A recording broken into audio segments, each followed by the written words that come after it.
That's just people who got their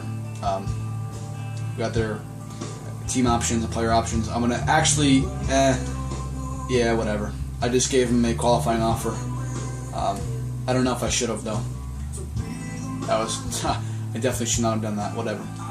So we can start up the conversation with Kobe Bryant. He wants 1 year, $12 million. So he actually wants less now. That's fine. I mean, it's Kobe. It's difficult to argue with Kobe Bryant. He's been a star for so very long. To be honest, I just want to give him that 1 year, maybe $11 million, see what he wants. So he'll take that into consideration. Most likely, he'll accept that. Wilson Chandler, I want to start a conversation with him, but there's no guarantees. 4 years, $32 million is a definite no. That's $7 million every single year, and he wants it to be for the next 4 years. I can give him a 2-year contract for what looks to be about maybe $5 million each year. I'm not doing any more than that. So if he wants it, he wants it. If he doesn't, oh well. He can come in as a $6 million. If he doesn't want that, okay, so he'll take that into consideration. If he doesn't want that, oh well. Usually they overexceed, they ask more than they actually want when you're doing this early free agent testing thing. So usually if you lowball them, they'll probably accept it. NBA draft, I have a very low pick, so I'm just going to go through with this, and I'll get back to you after I'm done with it. So I know I said I was going to come back to you after all this stuff, but what ended up happening was Shane Larkin is super pissed off my team. He hates my team. He doesn't want to be in the team anymore. So I gave a player who doesn't want to be in the team and a 2nd round pick to get the #1 overall pick. Seems pretty good to me. I just really think that's a phenomenal deal, and I really wanted to point that out to you guys. So yeah, we're on the clock with the #1 overall pick as a championship caliber team. That's pretty insane. So this guy, Justin Farley, is apparently the #1 overall pick. He's a small forward, power forward, which I actually have a good amount of. But in case Wilson Chandler does not end up re-signing, I do think it would be a smart choice to get him. I also think it would be a smart choice to get a center. Okay, this is the guy that Jeff Hornacek wanted me to draft. I didn't know where he was in the draft. So I didn't know if he wanted me to draft a guy who was in the lotto, and I obviously can't get a guy in the lotto. So I want to try and draft him towards the end. I think this #1 pick will be a lot better to get, though. So I will accept that, and I'll get him. And like I said, I'll get back to you at the end. All right, I don't know whose good side I'm on, but I just got another great offer. Ryan Kelly, to be honest, I like him, but he is a little bit overpaid because he could shoot that 3-point ball. So in order to get the 9th overall pick, I think that would honestly be a phenomenal trade. So once again, there we go with a very good pick. So we can get one of these guys going to be in the top 3 or in the top 5. This guy's a power forward center, and this guy's a power forward small forward. Sorry, this guy's a power forward center. I think it would honestly benefit my team more to get a power forward center, just in case I cannot. Obviously, because I just got rid of a power forward, but on top of that, in case I don't end up getting Omar Sheik, the guy who I really want to get. So yeah, like I said, I'll meet you at the end, unless I get another good offer. Who knows? So we are over here at the rookie signing. Like you guys saw, we got the 1st overall pick and the 9th overall pick from the somebody, I forgot who, in the Bobcats. And or I think it was the Grizzlies and the Bobcats. And we also got this guy with our 25th overall pick. This Justin Farley, he is an 86 overall. Johnny Tinsley is a 81 overall, so they're both phenomenal players. And this guy is a 63 overall. I got him because just in case Kobe doesn't sign with me, I have a feeling he will, but just in case he doesn't, then I can put Dante Exum in the starting role, and I can put this guy in the backup role.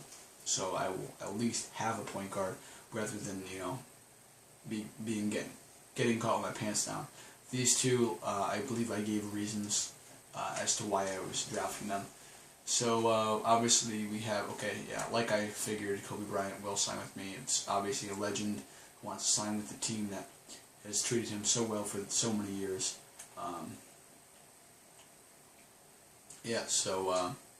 You have negative $16 million in cap room.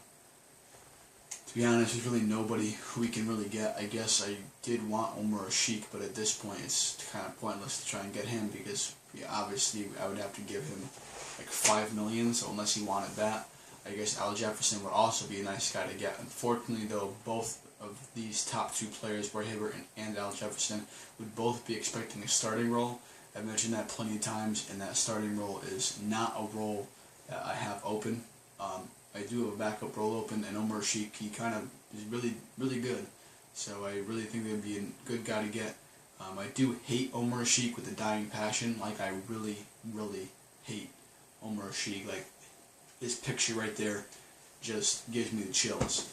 But I do think it would be a solid guy to get to benefit our teams. I'm not really judging it on who I don't like and who I do like. So I offered him $10 million for 2 years, coming as a role player. That would honestly work for me. I'll see if it'll work for him. He wants $11 million, so actually let's see the difference. I'll give him his $11 million, 11.10 mil, and then over the span of 2 years though. So, yeah, I'll take it into consideration, and we can see where that goes. Other than that, there's really not too many people who I really want or need. We can look at where exactly I stand in position-wise. Obviously, I just offered Omer Asik a contract.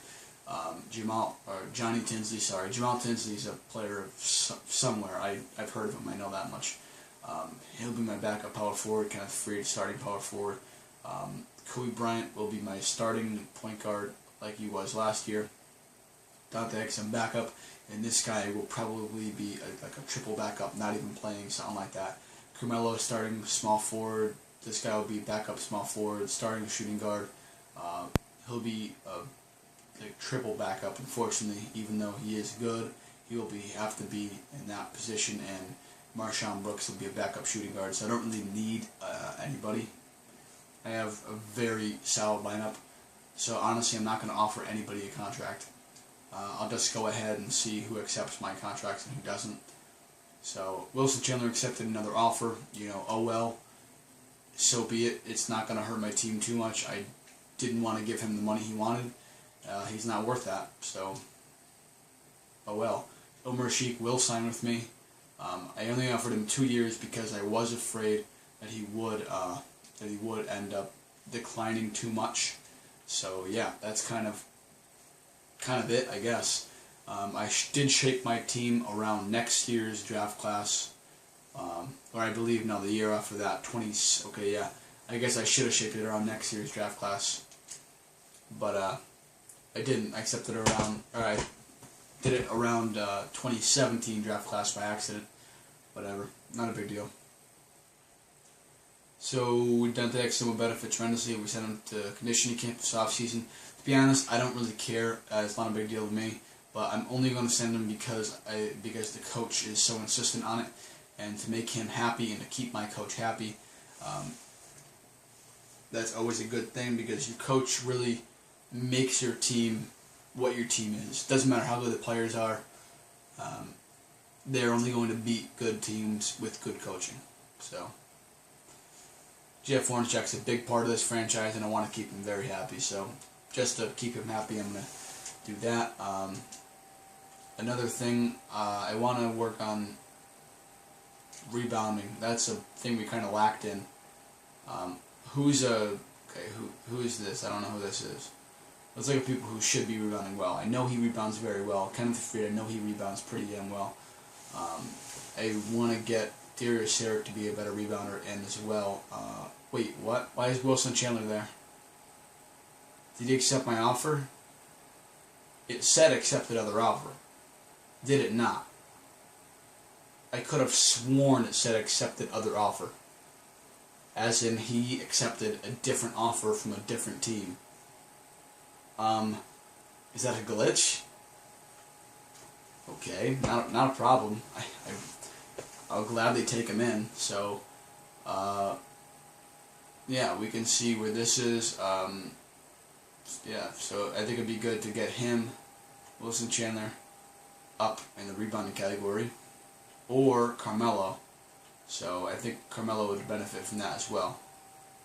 Yeah, so we'll get Carmelo into a rebounding camp, and that'll be it for camps. I don't want to spend too much VC. I knew I have plenty of it, but I don't want to spend too much of it. Anyways, though, that is going to be it for this video. Make sure that you subscribe. Make sure you like my videos. Make sure you comment any of your thoughts that you may have. And yeah, tell me if that was a glitch or what. That honestly, I could have sworn that Wilson Chandler signed with a different team. Like I said, though, not really a problem. But let's check if he's over here too. Yeah, Wilson Chandler's over here. Whatever. Sounds good to me. Yeah, so tell your friends about this channel as well. I am trying to grow this channel to be as big as possible, so any support would be greatly appreciated. Alright, thanks.